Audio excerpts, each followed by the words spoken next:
Hello and welcome to the podcast. My name is Dave, and this is the culmination of so much hard graft and effort and fun and conversations. But this is the last episode in our Nations episode, and this time it is the League, and we're going to finish things off with what I hope is going to be an absolute fucking corker. Because who wants to go first, introducing themselves and what they do at Empire? Miranda, away you go.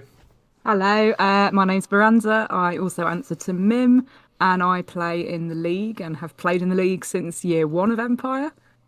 And you might know me if you post at all in Empire's official PD online communities, because I am the head mod. Hello. Okay, Natalie, go ahead. Hi, I'm not going to go into all the reasons that Mim is selling her achievements in the League short. Looking glass. Yeah. But hi, I'm Nat. I've played in the League since I started Empire, which was tum years ago now. If you see me around, I'm a red-headed Cambion, and I play Senator for Sarvos, so that's a great laugh. And I really love the League, so I'm super excited to be here because I could literally talk about it forever. So good luck. Yeah, I think both of you are like. When I was looking for guests for this, and a couple of names got mentioned, and basically yours names got mentioned, I was like, them. That is them. I want them for the League. This is going to be. You may live to regret. Yeah. So just to quickly, this is going to be. We're going to talk about the League, and we're going to go into like all the good stuff about the League. But basically, let's have just a briefest overview of what the Looking Glass is before we continue, because we're probably going to reference it a bunch. So it's better that we get out. Like, mention it now. Well, I don't know how much I'll go into it, since only one of us. There are 3. It is an in-character magazine.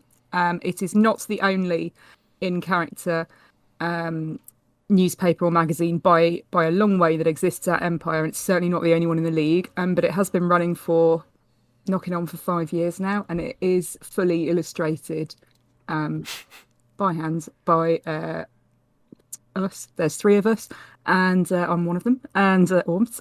And it's a useful thing to reference sometimes when I talk about social role play in the League, because I think the League lends itself, out of all the 10 nations, to lots of social role play around reputation, around gossip, and around concepts of soft power. Though I would argue in the League, out of all the nations, there is much more of a blurry line between hard and soft power, if you even subscribe to that binary. Okay, we got to slow way down. Okay, we got to slow way down. For all those people that were just like, that's a lot. I really want to talk about those subjects.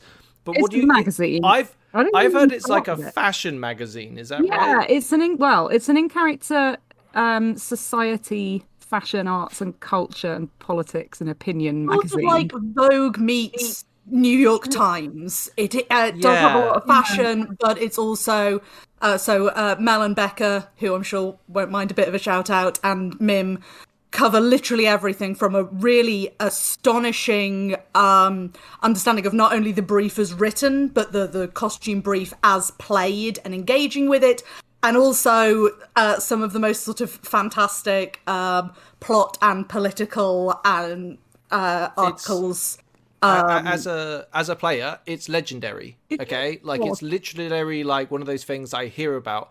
Do you know, like, what's funny about me of all people doing this episode is how many fabulously dressed people I know that their biggest aspiration above all things would be to be featured in your magazine. And I am the scruffiest looking Navarre you're ever likely to see, and I have no business talking to people like you at all, and I just think it's beautiful. It's absolutely fantastic. I literally know people who, and I don't want to say their names because I don't want to skew anything, but people very much want to get into your magazine. Very much. Like, I wish we had the other 2 on for this, because I definitely think we could talk an entire podcast about that, and about maybe that's a future episode. About how that's gone and what it works like. But what I want to talk about is playing in the League. I mean, I think we might reference the fact the League has a fashion economy, and the fact that the League has this sense of competitive glamour. But I don't. Maybe let's start with spend the episode blowing my trumpet about my in-character magazines. I don't think it's the best route we in. will blow. We will blow your trumpet later, okay?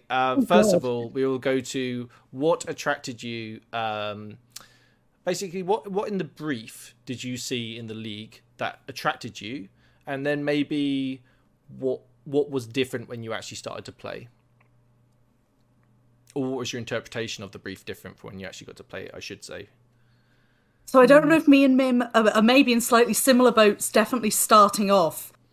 And that actually we both started off separate times, but started in the same group, and it was in essence because a chunk of our friends had gone in, and we're actually really interested in. There's some stuff in there on the idea of kind of universities and sort of scholarly pursuits within the league. So I was only in that group for I think a season because they all, apart from Mim, died. So after that, I actually kind of had a bit more of an idea of what the league was about and went back through. And actually, for me, I absolutely fell in love with the quite small but very, very interesting brief on Kikabeo in the league, or Kikabay to use the plural, which we at one point had to decide. And this... I've only recently heard about this archetype, by the way. Since the end of since lockdown and all the rest of it, only at player events have I really heard this term, and it blows my mind that this is. We are fabulous. Everybody should know about us. But I have a real interest in power dynamics in LARP and where you can draw power from, and this kind of comes back to this idea of soft and hard power. And I really liked the idea of playing a character who, and especially when I started, basically my way of making in-character money was to convince people that they wanted to spend time with me and pay for the privilege. I've never thought of it that way. Very, very fantastic kind of lean in. It sort of was me going, right, dive in head first. I've got to do this, otherwise I can't buy myself a drink in the evening. So amazing. That was a massive appeal to me. And a Kikabeo is kind of like a entertainer, like a geisha almost, but like European. My usual way of describing them, and please do stop me if you're going to get sort of cease and desisted. But their best comparison is generally the companions from Firefly. So there are definitely elements, and there are inspiration from courtesans and sex workers historically.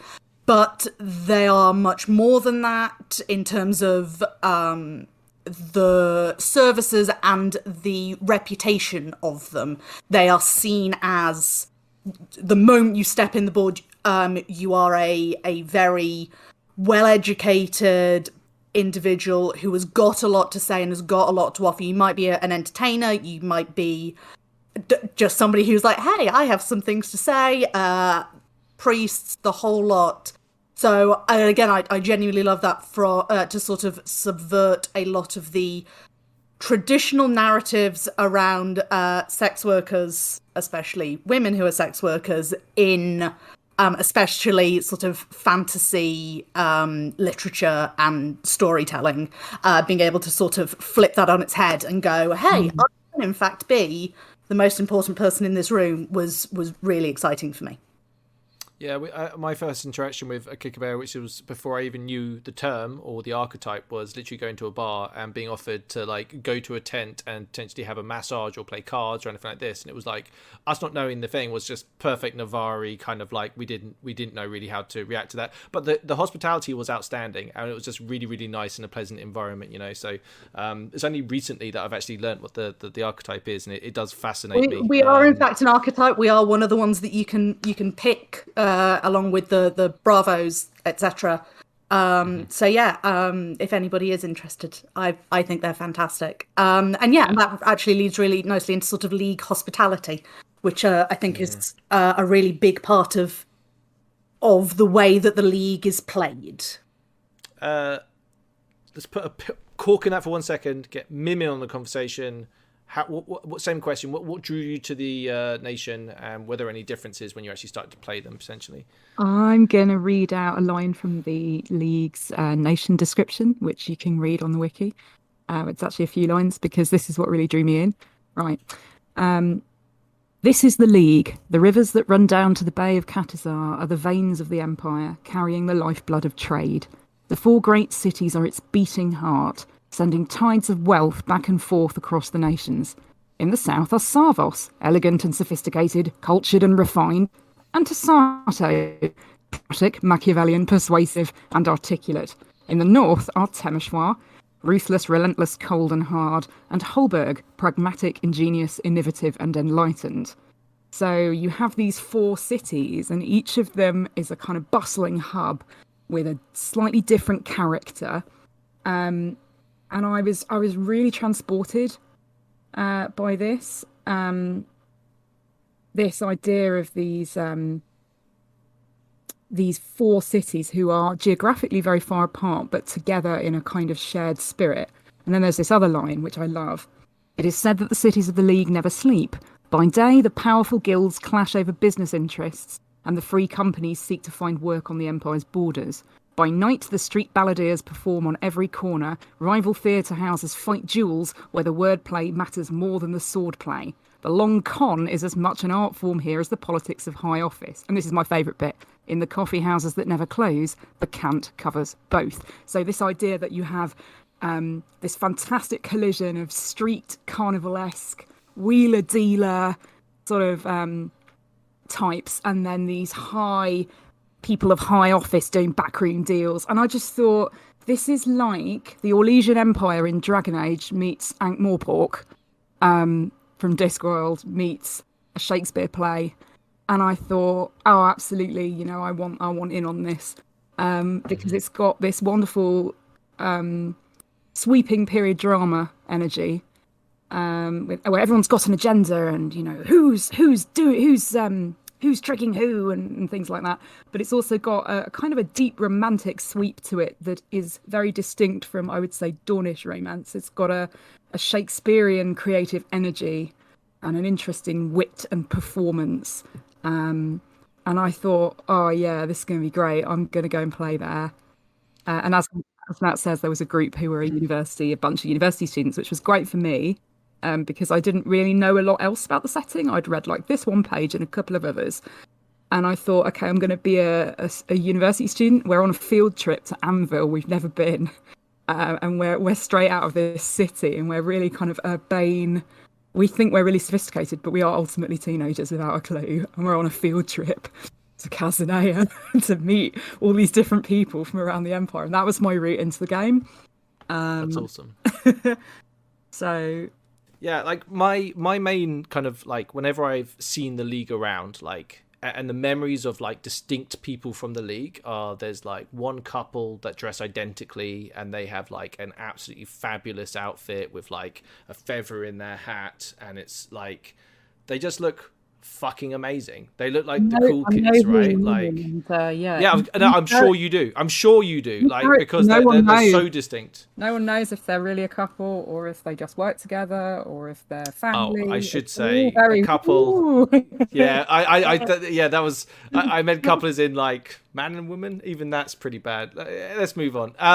But like, they're like, there's a vibe of the League that are like.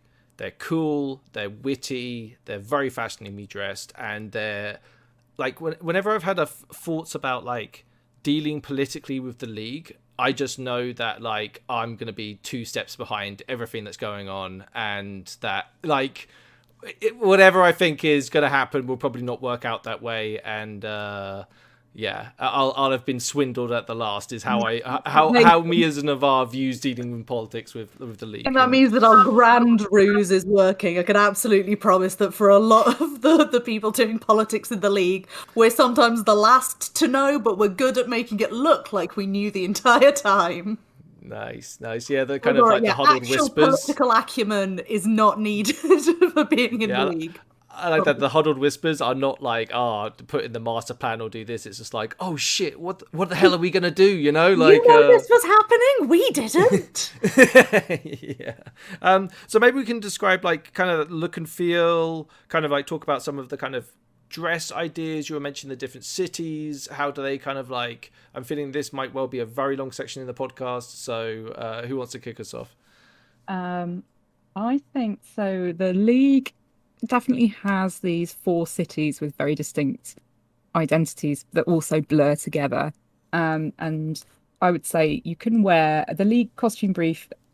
There are ways you can signal your city, but they're not hard and fast rules. You know, you can be from the north and wear yellow if you really want to, but there is a rough trend in the field, I think, of signaling that you're from the north with slightly darker toned colours and heavier fabrics because it's cold up there, and the south are a bit more with the razzmatazz, and we're all very blingy, but there are some subtle tells that some people choose to put in. So in character I wear loads of brown because the whole costume brief says that we like leather and a more muted colour palette and fur, and we are considered drab by the sunny cities of the south. And so I decided that I was going to work really hard to try and be the kind of person where all your cool friends are like, stop trying to make brown happen, it's never going to happen. And you're sitting there in head to toe brown velvet, and all your friends from Holberg are like, what, she looks really cool, and no one else agrees.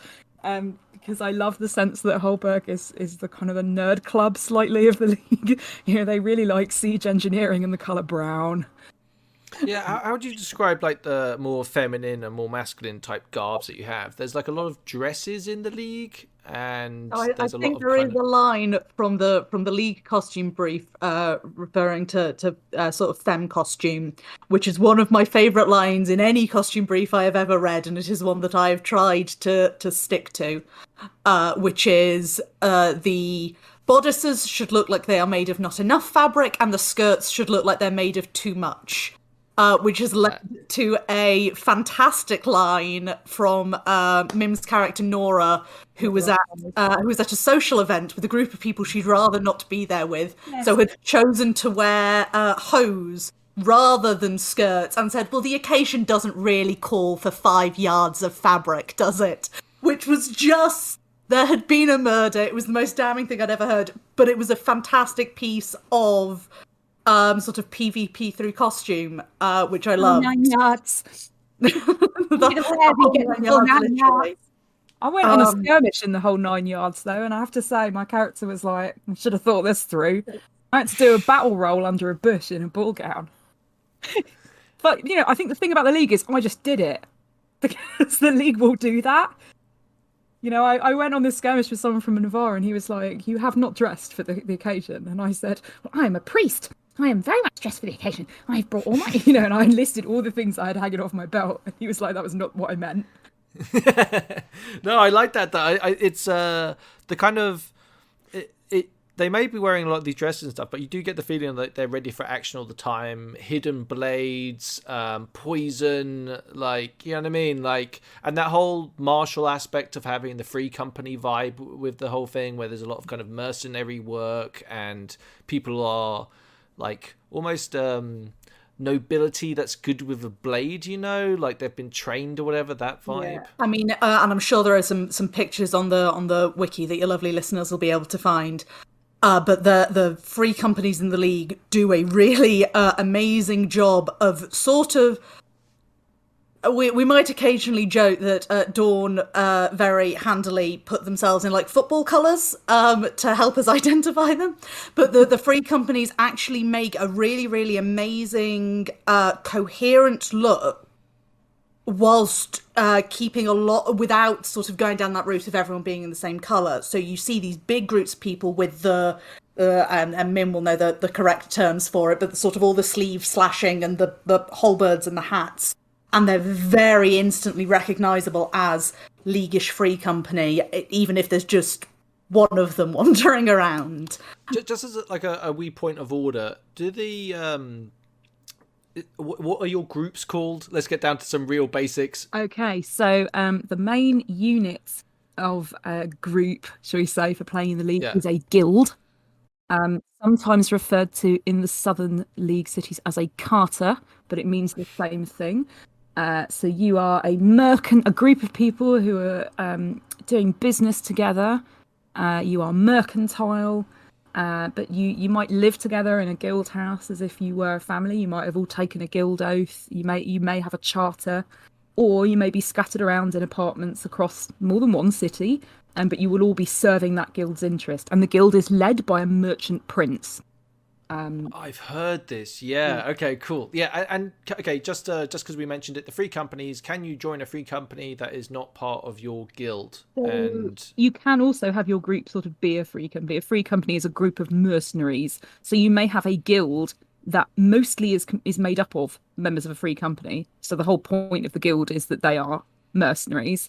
Or you may have a group of people who are attached to a larger guild, and so that guild is fielding certain of its members as a free company.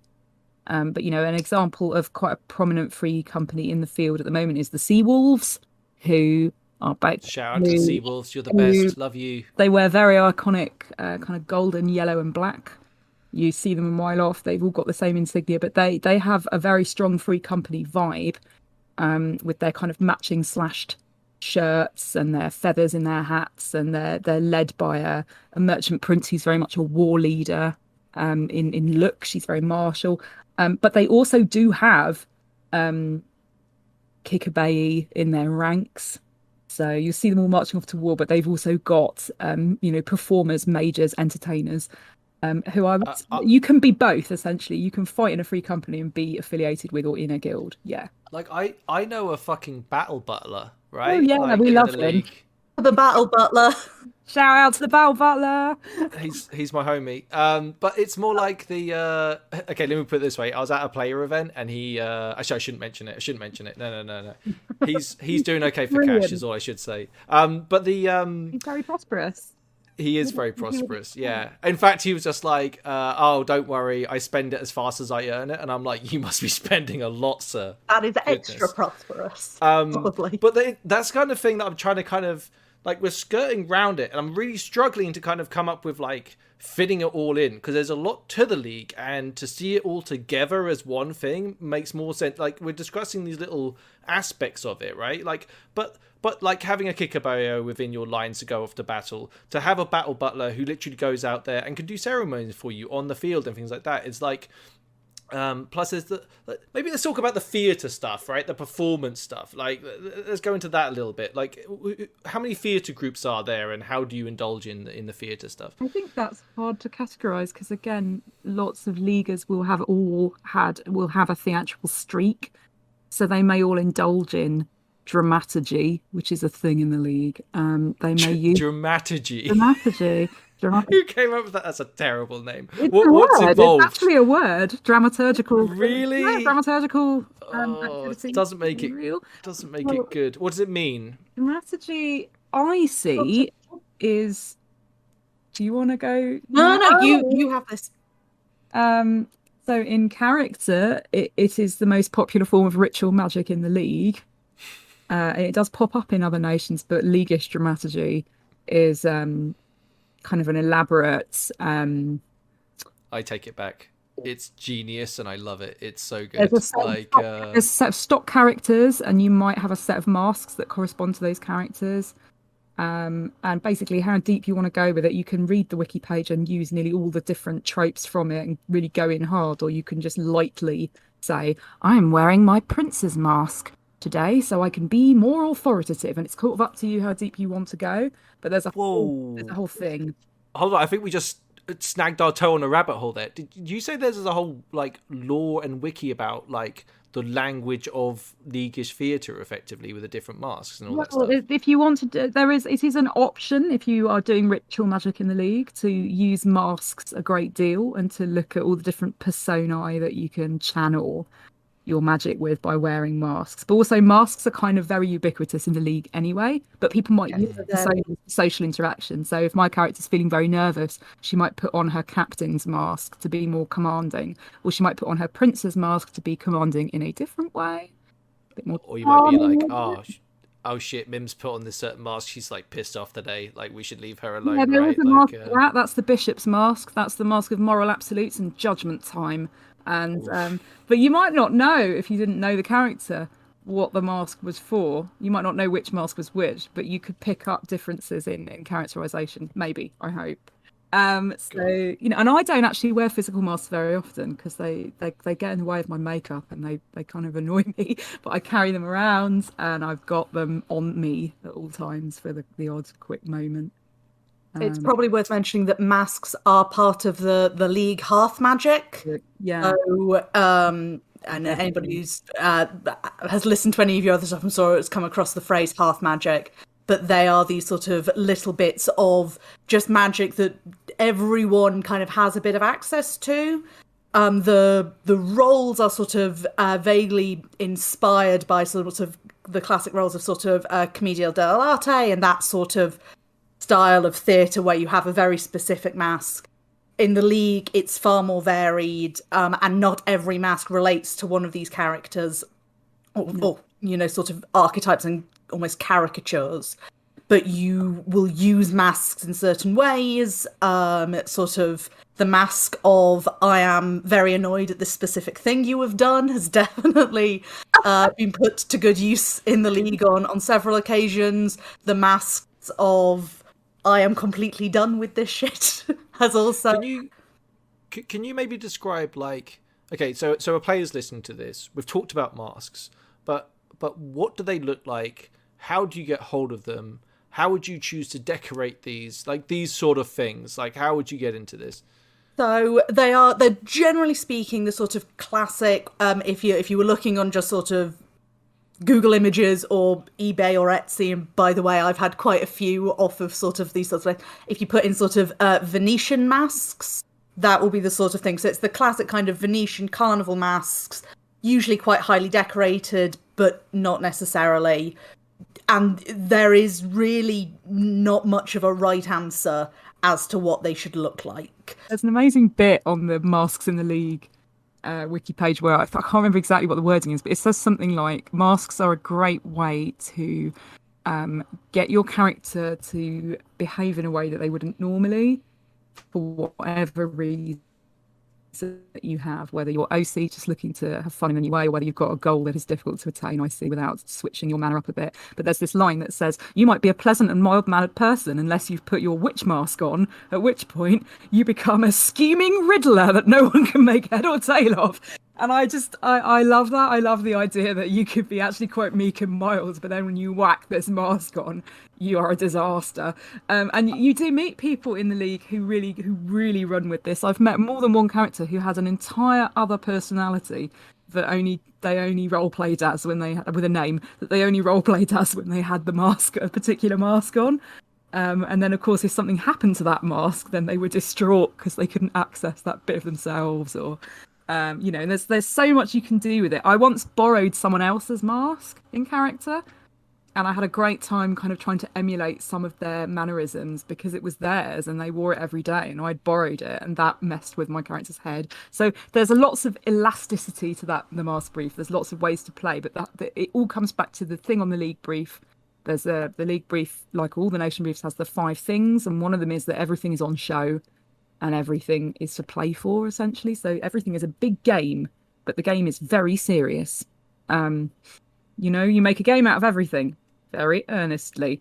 You make fun of everything, but it's very serious and has rules. And I find that constant hopping around from those two sort of binary states really, really fun. Yeah, there's some stuff on the wiki about Law and Order and how, like, it seems to be implied that a lot of people get up to stuff, but the real art is to, because crime is looked down on and punished very harshly. Yes. Whereas the idea is, like, to do an exquisite crime that you can get away with, or at least use subterfuge, or do something special, like a Thomas Crown Affair type heist, right? Is the kind of thing I have in my head, or a poisoning at a ball or something, So probably one of my favourite lines in the League brief at all, and especially because of sort of a lot of the inspiration for the League, which is kind of cited as things like the Borgias and Lies of Locke Lamora, and because we are all encouraged to do our bit of sort of our hand scheming, it would be actually quite easy for us to all just sort of go around murdering each other in order to get what we wanted. So in a fantastic piece of writing, there is a line in the brief which basically goes, if the only way to win the game is to kill the person you're playing against, you have already lost. Yeah, which I absolutely adore as a system, and it goes kind of throughout and further than this idea of not murdering people. You have to win, and you have to win well, because if you just kind of get away with it because you were a bit jammy, or that you did it in a really kind of rubbish way that was just a bit then you lose your reputation over it. But if you manage to get away with it, if you manage to sort of settle the score and kind of take the prize just as your opponent thought they had it through sort of clever ways, then you will literally get sort of songs and poems written about you, and it's a fantastic bit of the brief and a way to really encourage people to play in a really interesting way and without just cutting other people off from bits of the game. This is weird, but I've recently started re-listening to the Lies of Locke Lamora. I was literally listening to it half an hour before doing this podcast, and I had not put both together before. And now I'm like, did my subconscious just be like, "Oh, you're going to listen to this podcast, by the way, this radio play audiobook." Just before doing the league. Like, I find that hilarious how my subconscious has clearly been thinking about this episode and decided to listen to that book again. Amazing. Sorry, Mim, you were about to say. You mentioned doing a heist. You see, I think in the league, it's quite frowned upon to nick stuff, to steal someone else's wealth. Although certainly there are wheeler dealer types who are crimers of some description. But the league certainly has a criminal underworld, but the idea is not to get caught. And so if you are going to be openly law-abiding, I think rather than nicking someone's item that you covet, you attempt to get something even better made for yourself, or you create a situation in which this item that they have or thing that they have done that seems like such a good idea is then looked upon as embarrassing and passé by everyone because of your manipulations and your schemes, or you all kinds of things like that before you actually try and nick the thing. I think it's really hard to generalize. Amazing. But no, I think in which if you can get a really good nemesis who is as clever as you are, who drives you up the wall, then what a gift though. The thing to do there is to send them a really pointed present that can be read both ways, because you respect a good enemy in the league, even though you wish they would die. You don't really, because that would be boring and you would not have had the chance to beat them. And so you get these it's a great nation to play if you like fandom tropes around nemesis, and if you want to, that there's a webcomic by Kate Beaton. There's an edition of Hark a Vagrant by Kate Beaton, which is a very funny webcomic that ran for years, which has two army captains. I believe they're pirates with, I carry a picture of my nemesis wherever I go so that I never forget his face. And it has these two pirates who are obsessed with each other. Sound the cannons. I just want him to know that I'm here. And they hate each other, but they obviously can't live without each other either. And I think if you like those tropes, play in the league because it's everywhere. I love that. I love that the idea of that you send a present to your enemy that can be taken both ways. So it shows so much care and attention, right? Like you're special to me and I hate you. It's It's actually part of one of our festivals now. Not always necessarily presents, but definitely poetry. So the league has a thing called the Festival of the Mirrors, which happens in summer. Summer. We're saying with great confidence. Talking in front of a microphone is hard, by the way. So if it isn't summer, it's fine. But yeah, okay. Let's say summer. I think we can call COVID on the reason that I can't quite remember which one.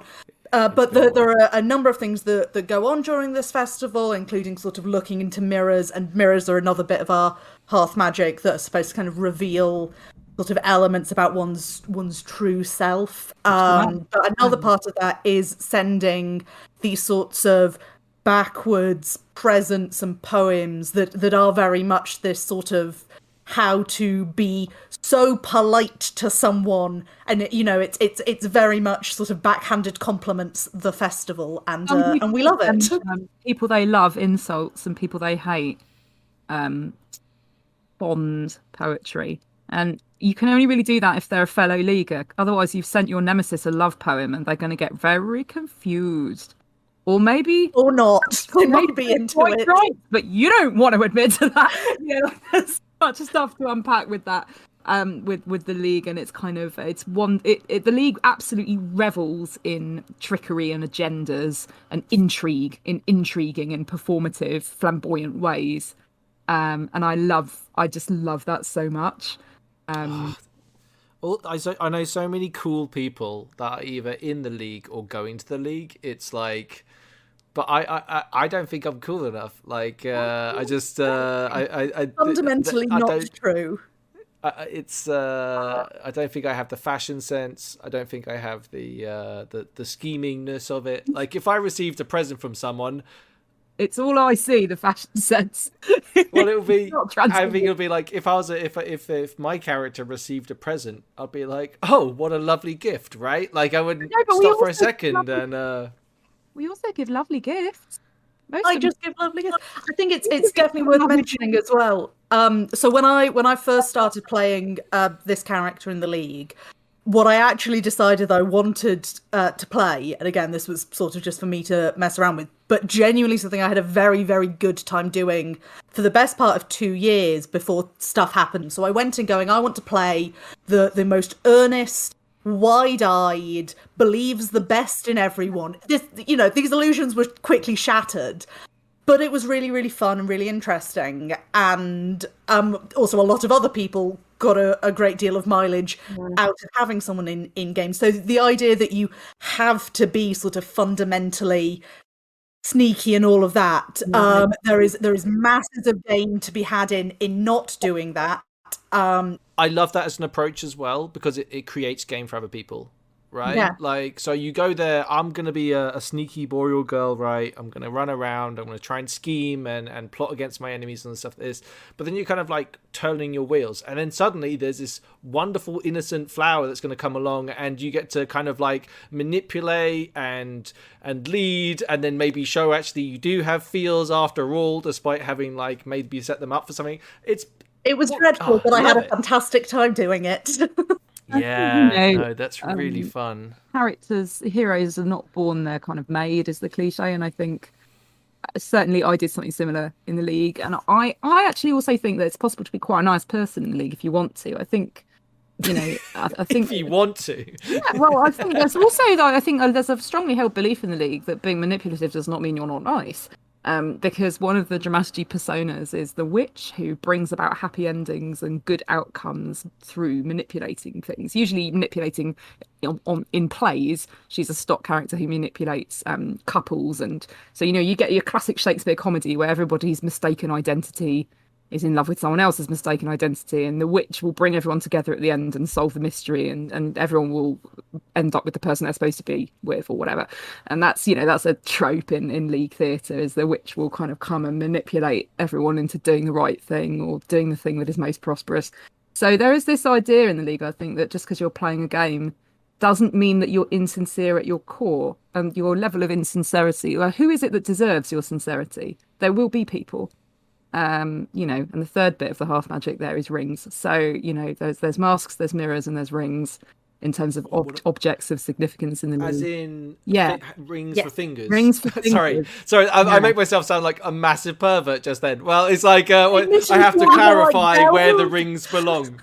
Let's say he meant like bells, like high guard. Yeah, that's exactly. People that you have exchanged rings with, or that you're wearing a ring for, and they're not wearing one back for whatever reason. It doesn't have to be. Who would do that? Who would do that, Natalie? And these are people that you've got some measure of sincere bond with, or some agreement. It might be temporary. Like I once exchanged rings with someone because they'd won a competition I was judging, and they had to go and like provide. It was an art contest, so the ring they took a ring to sort of promise they would finish the art and unveil it, or whatever. But but you also have long-term rings that symbolize, really strong bonds that you've got with people, and it's kind of a bit gauche to ask people. Yes, it's my favorite game to play with people. Love being like, do you ask me that when they're like, what are all those rings? Which ring is for which person? I'm like, what a thing to ask me. It's like asking what I'm wearing on my dress. So my character's got genuinely about 10 rings now. They're on every single finger, but they are for different relationships and dynamics in play, and all of them mean something. So it's not crazy. Not a nation of insincere people. The game is very serious. And it was also a really, really great idea for us all to make our most sort of meaningful and magic imbued, and they're very often to do with loyalty, so very heavily associated with the virtues. It was a really good idea for us to all have these as teeny tiny items that are very easy to lose. Do you know what? I lost all of mine once. I lost them. I left them under something in my tent, so I didn't actually lose them. I had to go down Chow's in the field and spend like 35 quid on replacement rings because I could not conceive of going in that field without any rings on. And then I brought all these replacement rings back to my tent, and then I found them all like under my pillow. And then I was like, oh, this is awkward. I've blown 35 quid I didn't need to blow on this.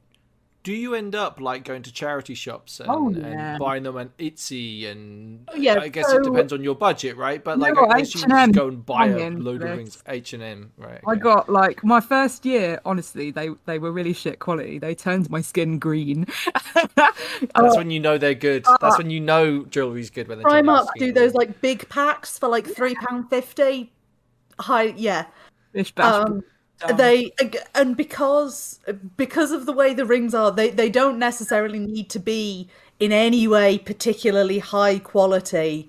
I think probably of mine, I've got one that's worth over a tenner. But a lot of them I've found on eBay and places like that because they look correct. Do you know what? Some of mine were given to me by other people, so sorry guys, they might be worth over a tenner. I don't know what. The people who have given me them, I cast no aspersions. They might be. Also, please don't spend a lot of money on a ring for me because I'm not great with small items. I really love the idea that rings can reflect the personality of the character who gave you them. So my character wears a lot of brown. Considers herself not flashy, though if you're not a leaguer, you will think she's fancy. She's got some rings that are really quite blingy because the people that gave them her were like, this is so tasteful, yes, and it's a huge glass gem, or they were like, you're my best friend. I'm gonna make you wear this. I want to make you wear this because I'm fond of you, and that's how the game works in the league. So I have some rings that my character is like, yes. It's like people will comment on them, and she'll be like, yes, thank you. Yes, I love the person that gave me this very much, and I have to wear it for the rest of my life. Like a gauntlet, right? 2.5 inches. And there is an element of that, wearing sort of a really, really hot, and I say this sat in a questionable Christmas jumper, but wearing a really, really horrible Christmas jumper and being like, thanks, I really love my mum, she gave it to me. It's probably just worth briefly kind of the significance of wearing rings is that you wear them for a relationship you have or a promise you have made. So actually giving somebody else a ring in the league or asking a leaguer to wear a ring for you is really quite a big deal because you're basically saying, please can you bind yourself up with hearth magic? Put this shackle on emotionally to me. Which leads to some problems. Also, you get to sometimes go as a leaguer, I'm putting this ring on for you and you can't stop me, nah, nah, nah, nah, nah. Which also has a great deal of Elmer.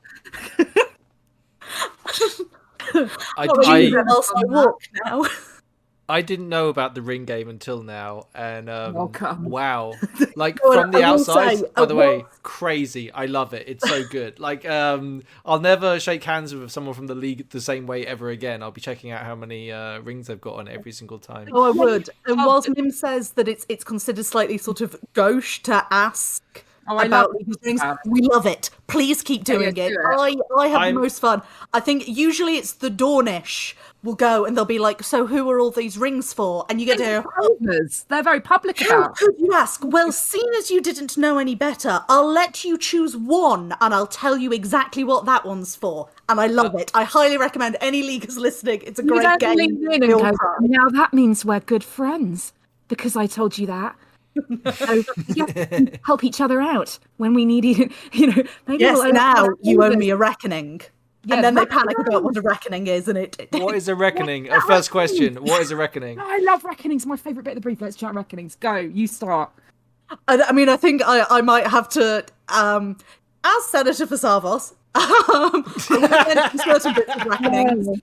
But reckonings they're not necessarily half magic. They're more of a cultural thing. There are bits of them that sort of lean into our half magic. The wiki has some sort of different readings on it. It's sort of fine either way. In short, reckonings are debt accrued and owed. So and repaid. You must repay all your debts. Debts are not a matter of money. Debts are a matter of social behaviour. So if someone is kind to you when you are feeling vulnerable, you write that in your reckoning book. You owe them, you decide for yourself that you owe them a good reckoning. You put them in your book, maybe you'll do them a favour. If someone is rude to you, or slanders you, or slights you, and bear in mind they may not mean to, but that doesn't matter, you put them in your reckoning book. You owe them a slight in kind. Yes, sir. And you're going in the I book, have a basically. book. Going in the book. You're going in the book, mate. And I love it because people from other nations get a lot of great roleplay out of it because they're like, why are you writing my name in the book? I'll be like, what's your name? Can you spell your name? And they're like, why are you putting it? And I'm like, oh no, so I can do something nice for you because you gave me a cake when I was hungry and waiting for my synod meeting to start. But they're like, should I believe her? Or have I slighted her in some way? I both want to be on someone's list and also don't want to be on someone's list. Like, equally in my mind. There's a fairly common saying in the league in that you want neither too much black nor red in your book. So you don't necessarily want to be in anyone's book, and you don't necessarily want to have everybody owing you. And that sort of actually feeds into the prosperity virtue side of it, of hoarding favours and hoarding reckonings is not a good thing to do. Reckoning is really bewildering, I think, to non-leaguers because it can seem very vengeful. So we do have a synod motion that says it's definitely not. Oh yes, well it came up in play. They did. They said it. They said it. I've got a nice little piece of paper for when next time I'm accused of going, no, it's fine. I have a piece of paper that says I can do what I want. It's not inherently vengeful. I think in terms of game design, you can play it as incredibly vengeful. You can get obsessed with your reckonings, and you can play someone who's absolutely gone off the deep end with it, and whose priest friends are a bit worried about them. Or you can play it as, this is a way that I keep track in a vigilant manner of what I owe to the people around me. To quote The Good Place, what we owe each other, good and bad, and the social responsibility is a huge theme in the league. It has institutionalized charity.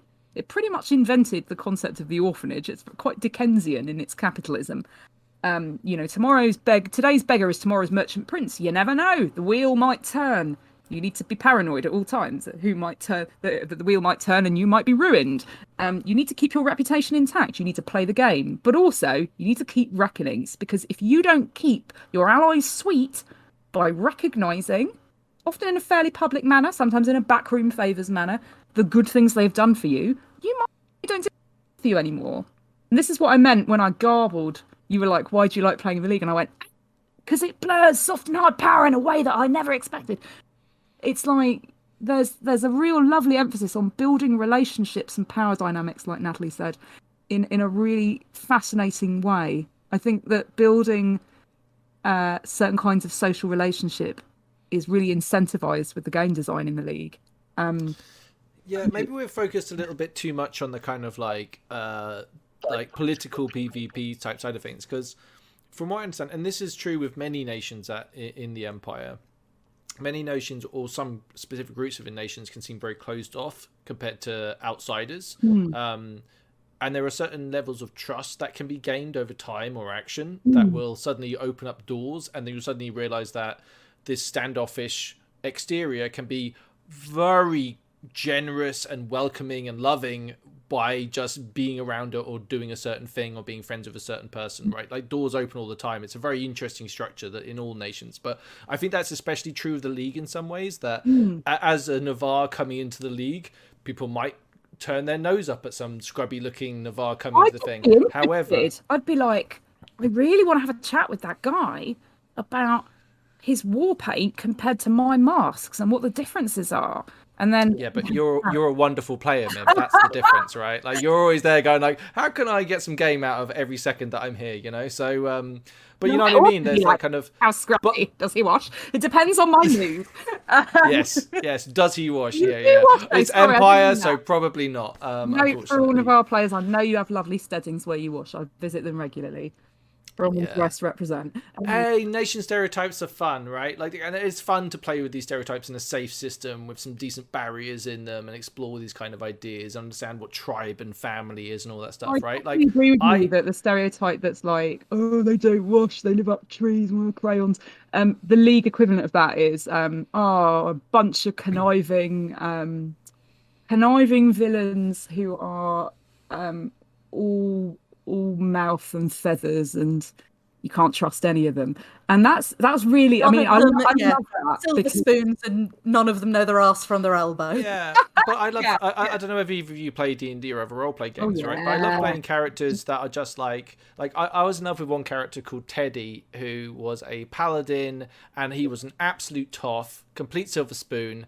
But I deliberately played in that way because I wanted people to love him, right? I wanted all my lefty friends who are really opposed to all of that stuff to really see that Teddy's actually a really great human being, just trying to do his best, and just because he can't help his upbringing, and now he's out here, you know, trying to do his best in the best circumstances he can. And like, I love doing that with characters, right? Like, and you could do that in all of the nations at Empire, right? Like, you go for the complete stereotype and you go, I'm going to be a bloodthirsty killer Navarre who doesn't care about anything apart from stacking piles of Valorn up, right? But then do it with a really soft side. Like, actually, I love baking, and I like giving baking to people is my or very. I think you could play. I love this because I think that would be very archetypically Navarre, because Navarre have a whole half magic thing recently introduced about the power of sharing food. So if you showed up and you were like, I've just got done doing a lot of sneaky ambushes and I'm covered in blood and I've got a horrible ritual about it. Then you were like, and I've also baked this amazing cake. Does anybody like a scone? And we're going to share it. Who wants to value you? I'd be like, that's so amazing. That's Navarre in a nutshell. Yeah. Because who wants a custard tart? I made the custard myself. Do you know what I mean? Like, you protect what you love. So the people that you have done all this quote unquote savage warfare to safeguard get the custard tarts, and so it is. Yeah. So it is in the League. Shh. Hey, stop telling people about Navarre secrets, okay? Like, this is very much like we've got a reputation to keep. Like, what's that called? What's that great movie? Stardust, the really soppy romantic one. Movies of all time. Yeah. Suffolk. I love that movie. Like, absolutely love that. I saw that on. Anyway, I diverge. It's a great movie. I'll tell you that story later. It's so good. Anyway, there's a really lovely scene in it. Spoilers, if you haven't seen it, it's like 20 years old. Go and see it, or skip like a minute. But there's a really great scene in it where Robert De Niro has he's a pirate captain, and he kidnaps them, and he's all like, "Rawr, I'm gonna torture you and be really violent," but then secretly he puts on loads of dresses and is like this really wonderful, cute human being. And it's like he's called Shakespeare because they're all thinking Shakespeare, and he's like, no, wordsmith. It's a fantastic movie. It's so good. Go see it now. Put the podcast off. You can come back to this. I think it's on the movie. I think it's on various streaming services. Yeah, you'll find it. It's great. But what I like about that is like the kind of the Navarre reputation is very much that, by the way. Like, externally, very, very scary, right? And what would you say? Like, I know the Navarre, the League have this kind of reputation for being very conniving, but what's the kind of warmer aspects that you can maybe think of when it comes to the League? I really can go there with this. I think the League is really hospitality was not a major part of the League brief. It's on the League Culture and Customs. It's got an H2 header on the wiki page. It does. More to the extent that it's not as in there as, for example, Varushka. League hospitality is actually quite a big thing in both both sides of it. So the idea that you will, of course, invite your nemesis to sit down with you and have a glass of wine is very much within keeping of the or peanuts or whatever it is you've got. Is very, very in keeping with the League brief, but also and it plays into a lot of sort of the Reaper Fest, which is one of our other festivals, which is this the guild as a sort of a family unit, definitely a family unit whilst you're at Anvil, and sort of coming together whilst it is. Reaper Fest is definitely in winter, by the way, I know that all for certain, because it is cold and it is wet, and you come together and you exchange gifts. It's League Christmas. But it has a lot of those elements of real world festivals where you do bring your family together, you exchange gifts, and sort of part of the idea of Reaper Fest is celebrating that everyone's still here another year on. We just do it in a slightly macabre way. From an outsider, I'll just explain to you what I think the festival is, okay? Everyone wears a mask, and there's a person called the Reaper, who I had to actually research because he features as a character in the intros and outros that we record for this. He comes around, or she comes around the place, and if they see your face, then you're gonna die at some point, and it's not very good. So I will say that the superstition is that you will die within the year if the Reaper sees your face. It has been proven true on some occasions. Wow. I get, and this is just me getting to do probably one of my favourite little lines I ever got to do, but I was actually going to do a past life vision, and during past life visions you technically die for a little while, and it was on the day of the Reaper Fest. And the Reaper saw my face and kind of was like, "You will die within the year." And I got to go, "My death is scheduled for 8:30 this evening." That's such a weird response. If I were playing the Reaper, I'd be like, "Yeah, all right, go and set a match, have a chocolate." Because he gave me a chocolate padlock one year, and I'm still puzzling out the symbolism of that. The Reaper is a fantastic character, is played by one of our egregores.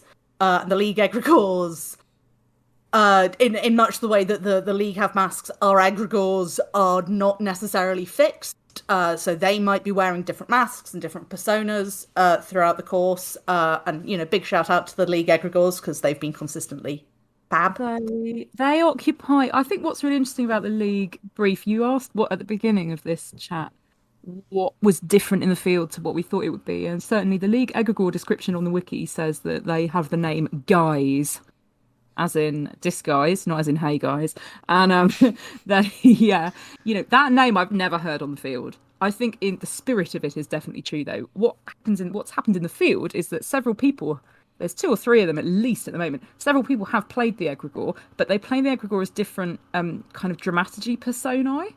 So we had a captain egregore for a bit, we had a bravo egregore for a bit. Some of them are dramaturgy personas, and some of them, I keep saying personae and personas. And some of them are archetypes of the League, like the bravo we had for a bit. And we've also got a Duke. Long running at the moment is the heart. We had the Duke of Joy and Sorrow, who is the sort of theatrical merchant. And we've had the Harlequin. Tessa. And we have to mention the Harlequin, who is our longest running egregore and our greatest source of trouble. Who is a sort of, you imagine every single Shakespeare role that is the guy who likes to drink and party, who might not be telling the truth at all times, but who is here to bring the party with a bit of Lord of Misrule mischief. That's the Harlequin. So if you think Toby Belch, Falstaff, all of those, and all of Shakespeare's fools who speak truth to power in a witty way. So he will come in to your tent and have an opinion, and you need to spar wittily. But what I love about the Harlequin is because he's played by John, he shows all the new players around. He's really, really welcoming, and he is very keen to amass more prosperity for the League and to help people find their place in the great game. So I think. Oh, yours is the great game. Interesting. Okay, great game. You guys have the great dance. We have the great game. Yeah. Yeah. That's nice. okay, we're running out of time, so I quickly want to go through a couple of things. In my notes, I just have black, question mark, question mark, question mark. And I think this is because I've heard that black isn't fashionable for some reason in the league at the moment. That is... No. Oh, there might be... that is not... The only thing I can think of is I've heard of it. we've currently got a little bit of what could be, or had, technically, sort of, a little bit of bad blood with High Guard. Oh, yeah, but that doesn't People mean might not be wearing black for that reason. In a similar, but I mean, just to show the other side of that, we did once go through a stage where the League army had really got their backs against the wall, and they all of a sudden heard this jingling, and this wave of orange appeared from the bushes as the Freeborn arrived to save the day. And the next season, we had loads of people showing up in bright blues and oranges, declaring orange their favourite colour. Similarly, after the Grendel Raid, which was a sort of an opportunity that we had, loads of it happened across the field, but you got a lot of it in the League. We all showed up wearing purple and loads of bling that we'd nicked off the Grendel. We do like a bit of that, but That's awesome. wearing black is news to me. Yeah, because I wear an awful lot of black in character. I wear a lot of black. I mean, I don't think you can generalise fashion in the League, because it's speaking as someone who goes out to look for it quite a lot in character, but certainly not speaking as someone who's an authority necessarily on all of it, because, I'm just one person. But black is quite common in the northern cities because we have this bit in our brief that says our colour palette is darker, more sombre, more drab. Rude. Sarvos says we're drab. Well, I would say that. Sorry. Is a way, and also because Temeshwar and Holberg like to wear fur because it's cold. They do a lot of fur trim, so you'll often see black fur trim, brown fur trim, and stuff like that. So, and also when there have been recent events involving the massive destruction of a bunch of mirrors in a certain city, and a few people chose to wear black with mirrored masks as a kind of dramatic national mourning response to that event. And I won't go into that, but there was actually a wave of people who don't normally wear black, because Sarvos is not known for its muted, dark... Usually, lots of... Sarvos is big and bold. Lots of colours and no sleeves. That's us. Sleeves, but they're all made of like floofy satin. Whereas I'm like wearing half a mile of, half a cow and a load of velvet, but beautifully tooled. There is a big empress-shaped hole in the League right now. I went to a. She was my merchant prince in character, so I was in. Oh, really? Interesting. Oh, wow, interesting. I didn't know you were so well connected. My goodness. I went to Empire Day last year. Oh, yeah. Last year. I time at the moment. But the there was kind of morning art projects about it and all that sort of stuff. So really cool how the players do it. It's really cool to hear that people play it out in their fashion sense as well. All the time. Some people are on a whole other level from where I am right now, like a whole different.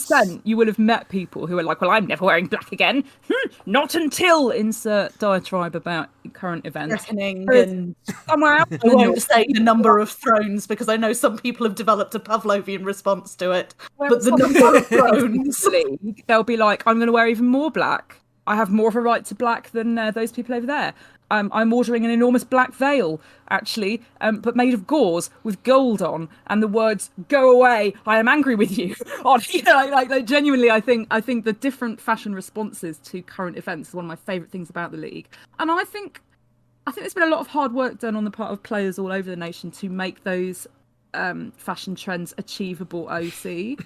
So obviously the kit brief's quite a high concept. It's hard to buy these outfits off the rack. It's hard to just look like one of the lads from Shakespeare's Romeo and Juliet that are duelling in the street without a fairly significant cash injection, although it is doable on a budget, but it can be a challenge.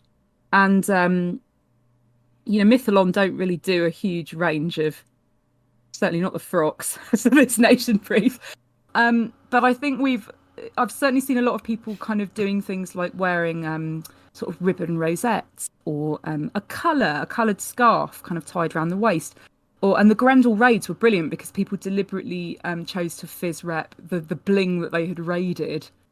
And so some people turned up in giant tiaras and were like, "I've had all these bells I stole back.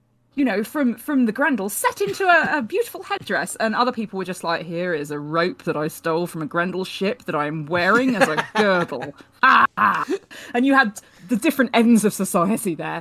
Everyone was wearing their bling, but you could get that stuff on eBay for about £2 and still play. And I was able to kind of talk to loads of people in character about what they were doing with their fashion without feeling OC, like the only people who could participate had a huge OC budget. And I think that's really important. Because I think there's a lot of chatter that you find in the league, outside the league, of, oh, you're the cool kids, or, oh, I'd love to be, as cool as you. We are a bunch of dorks like anybody else, and we're all going to Primark to get our bling. A lot of it. I mean, not that we don't also sink a significant amount of time and budget into it, but I would say if worries about that are holding you back from playing the league, do come and play, because I'd love to. No, I don't. Again, like, we're talking, like, this is very much an experienced player conversation where, and I hate the idea of intimidating anyone out of a nation, because I think it's more like, I personally, and I think this goes for a lot of people that I RP with, I would much prefer to RP with someone that was keen and interested in giving me a good game than if their kit was impeccable, right? Like, if it's one or the other, I'll take the RP all day long, every single day of the week, right? So kit is important, but it's not essential to be at this extremely high level. And you will see when you look on things like the Empire photo forums or other places like this, you'll see the best that is out there, okay? Like, that photographers tend to home in on people that look fantastic and all this stuff. Believe me, my kit isn't amazing and I fit in just fine. No one's going to give you shit for it. Do your best. Follow the brief. Ask questions. Meet you in the field. I think it would be grand.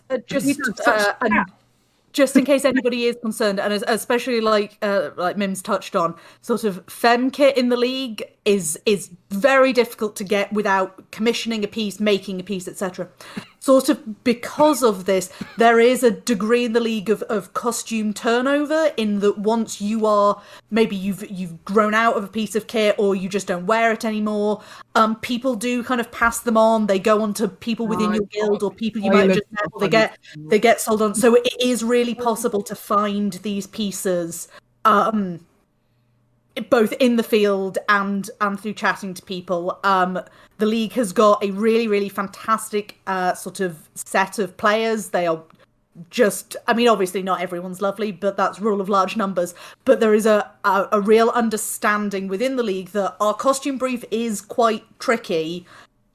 So let's make it easier for the next lot of people, and they can make it easier for the next lot of people, and it keeps on going. At least 2 or 3 bits of my major regularly worn kit I got secondhand from other league players who'd been killed in character on Moving Nation and such. Yeah, absolutely. I just had a big clear out because I was moving house, so kit's been passed on. So yeah, the sort of the quote unquote kit barrier is not a barrier to entry. It is out there, and if you are keen, there will be people who want you to find it and will help.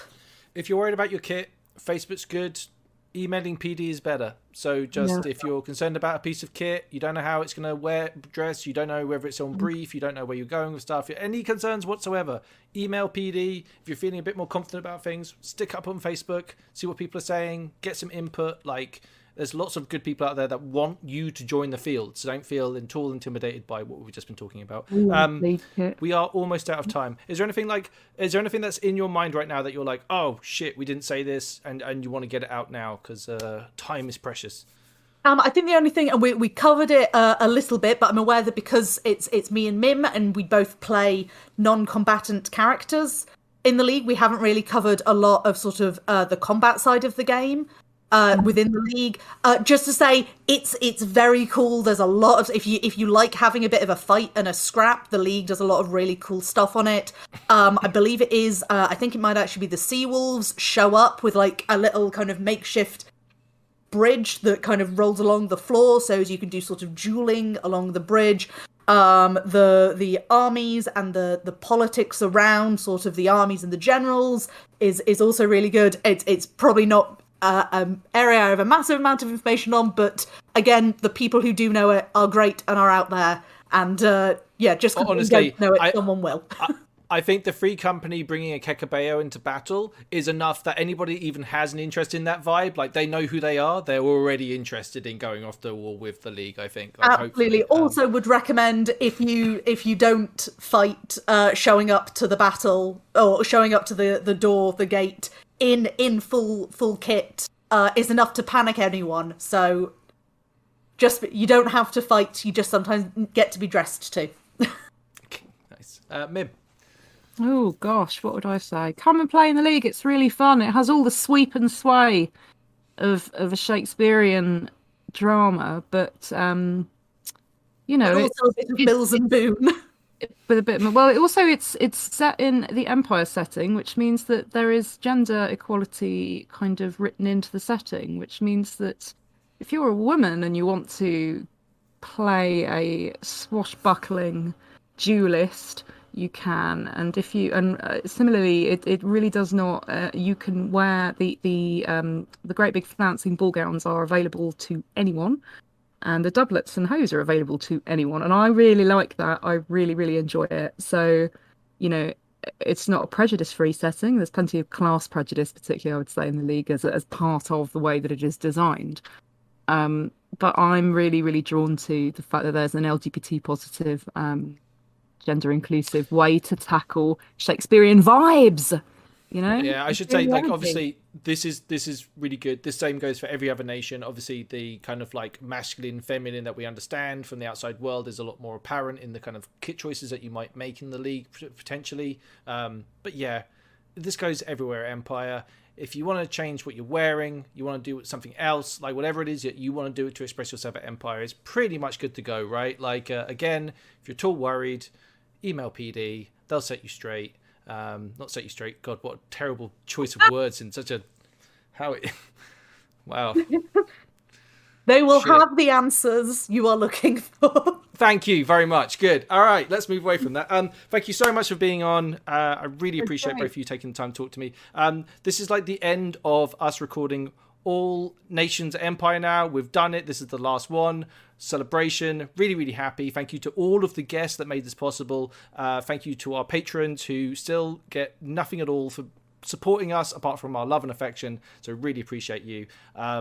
Is there any like league-ish close off? Now these started off fairly easy, but now they're becoming more difficult. So for Navarre, it's really straightforward. Someone says strength for the Empire, and then everyone else yells strength to Navarre. It's really straightforward. If you've been to Empire, then you would have heard it. Is there a similar vibe for the League? Ooh. Well, we do sort of have one at the moment. But not necessarily across the League, but definitely for Sarvos and Holberg, and seeing as it's me and Mim representing at the moment. But you can usually get a decent response if you just shout "fuck Skaith." So hold on, do I just repeat that back to you? Yeah, pretty much. It's the whole sort of. You can respond, curse this. Curse this. Okay. Oh, the other one. I guess you've got specific ones for each guild. So my guild oath involves an awful lot of the prince says let the mirrors witness and we all chant let the mirrors remember, but that's very specific to my group. But you will find stuff like that across the League. Okay, which one would you like to do to close it out? I do nuts because everyone knows what that means, but it's a bit current affairs related though, is all I'd say.